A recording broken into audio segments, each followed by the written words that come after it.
এই ভিকটিম রায়হান কবিরকে অনেক আগে থেকে টার্গেট করে যে তার অটো রিকশাটি তারা তাকে মেরে ছিনতাই করবে।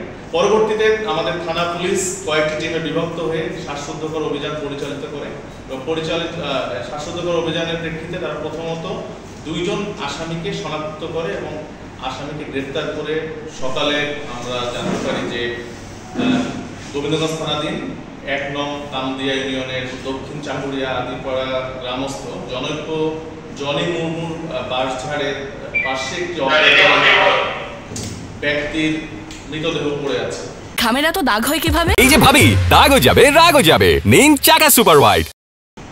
তো এটি জানার পরে আমাদের গোবিন্দগঞ্জ থানা পুলিশ তাৎক্ষণিক আমাদের মাননীয় পুলিশ সুপার গায়বান্ধা মহোদয়কে অবহিত করে সেই ইয়েতে যায়।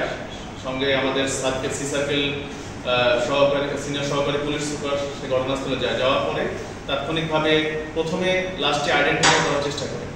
তো লাশটি আইডেন্টিফাই করার জন্য আমরা পরবর্তীতে ফেসবুকের মাধ্যমে লাশের ছবি প্রদান করি। এই ফেসবুকে লাশের ছবি দেওয়ার পরে লাশটার যে আমাদের যে ভিকটিমের মা লাশের ছবি দেখে ভিকটিমকে আইডেন্টিফাই করে এবং থানার সঙ্গে যোগাযোগ করে।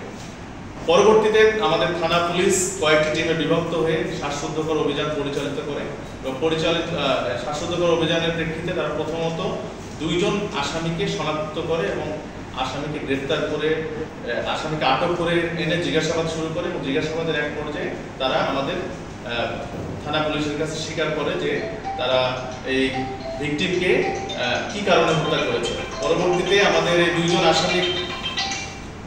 2 জন আসামিকে জিজ্ঞাসাবাদের প্রেক্ষিতে আমাদের দেখা যাবে ইয়ের কাজে হত্যাকাণ্ডে ব্যবহৃত আমাদের এখানে হচ্ছে একজন আসামির নাম হচ্ছে এদিকে খাদেমুল এবং নাজমুল। খাদেমুলের কাছ থেকে আমরা ভিকটিমের ব্যবহৃত যে মোবাইল ফোন সেই মোবাইল ফোনটি উদ্ধার করি এবং পরবর্তীতে নাজমুলকে জিজ্ঞাসাবাদ করলে তার কাছ থেকে আমরা নাজমুলের যেখানে শয়নকক্ষ সেই শয়নকক্ষের তোষকের নিচ থেকে আমরা হত্যাকাণ্ডে ব্যবহৃত যে সেই সোরাটি উদ্ধার করি এবং পরবর্তীতে তাদেরকে আরো ব্যাপক জিজ্ঞাসাবাদের ফলে আমরা আরো কিছু আসামির নাম পাই, যেমন চন্দন এবং এখানে আরেকটি আসামির নাম হচ্ছে মীর হোসেন।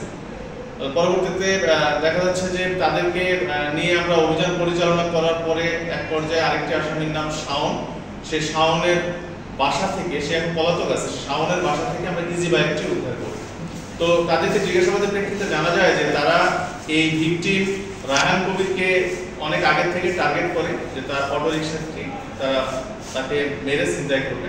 তো ঘটনার আগের দিন 11 তারিখে তারা সন্ধ্যার পরে এই ঘোড়াঘাট এলাকা থেকে তারা অটো রিকশাটি ভাড়া করে তারা এই আমাদের যে এই দক্ষিণ চাঙ্গুড়া যে এলাকাটি কামদিয়া ইউনিয়নের সেই এলাকায় এসে সন্ধ্যার পরে তারা এই ভিকটিমকে আক্রমণ করে এবং অটো বাইকটি তার কাছ থেকে ছিনিয়ে নেয়।